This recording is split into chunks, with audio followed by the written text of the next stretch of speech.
Salut à tous, c'est Harvey du net. J'ai abandonné les deux autres Orvets parce qu'ils étaient très faibles et je voulais qu'ils aient une meilleure vie. Et du coup, j'en ai attrapé un autre. Donc magnifique comme on le voit. Hein, voilà, je vous le montre à la caméra.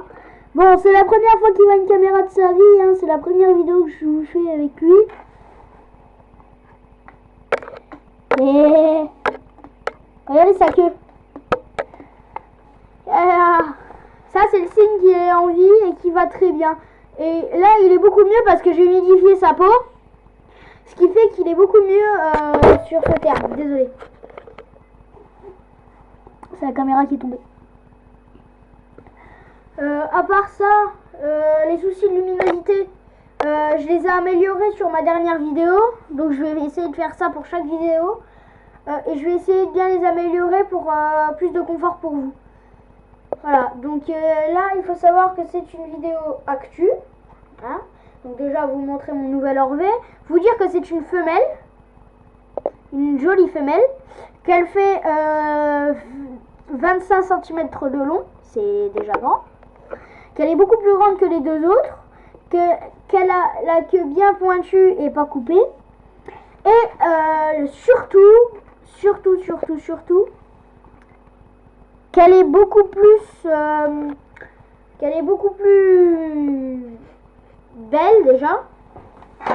Qu'elle est beaucoup plus belle et qu'elle est beaucoup plus docile. Ce qui fait qu'elle est très aimable. Alors je compte pas qu'elle fasse des petits. Hein, j'ai pas envie de retrouver un mâle et de me retrouver avec 200 petits Orvets. Parce que en fait je les ramasse dans le jardin de mon voisin. Parce qu'il en a plein chez lui. Et du coup je fais ça juste pour vous montrer comment qu'on s'occupe de ça. Si jamais vous avez un Orvet près de chez vous qui est presque mort ou des choses comme ça, vous pouvez le prendre. Bon. Après là il faut le manipuler très souvent hein, quand même. Alors il faut savoir que bon, il faut un vaporisateur.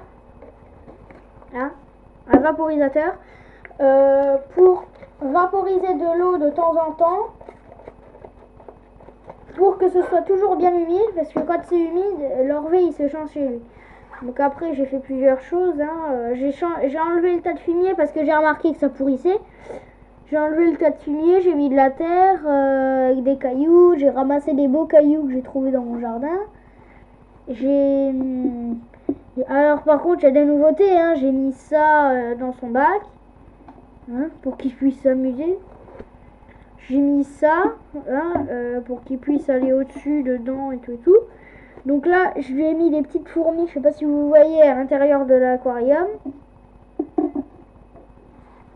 Je sais pas si vous voyez les petites fourmis qu'il y a de l'aquarium. Et sinon c'est tout ce qui se passe dans l'aquarium. À part le fait que mon Orvet va bien. Et que... Ah oui, je vais essayer de repérer son cœur devant vous. On va essayer de voir ça.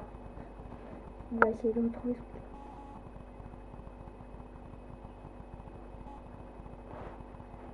Là j'ai trouvé ses poumons.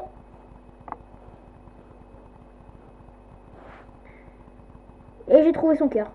Donc ce cœur, il est par là. Ça, tout ça, là, toute cette partie-là, c'est la queue. Son cœur, il est par là. Et là, c'est les poumons. Donc on voit grossir comme ça, regardez. Au fil de sa respiration, ça grossit et ça se ramollit. Bon, sinon j'ai une plage en verre là pour qu'il s'amuse. Donc je vais fabriquer ça.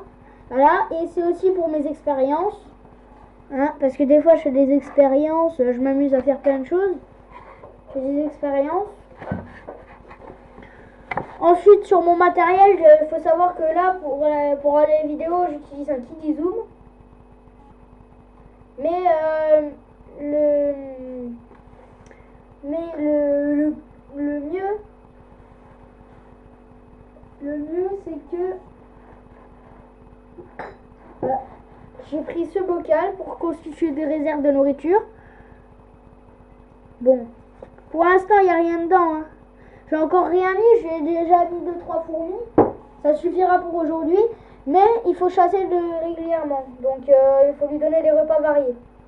Mais ça mange beaucoup quand même, un Norvée. Bon, voilà, c'était Orveginette et on se retrouve bientôt pour une nouvelle vidéo. A plus.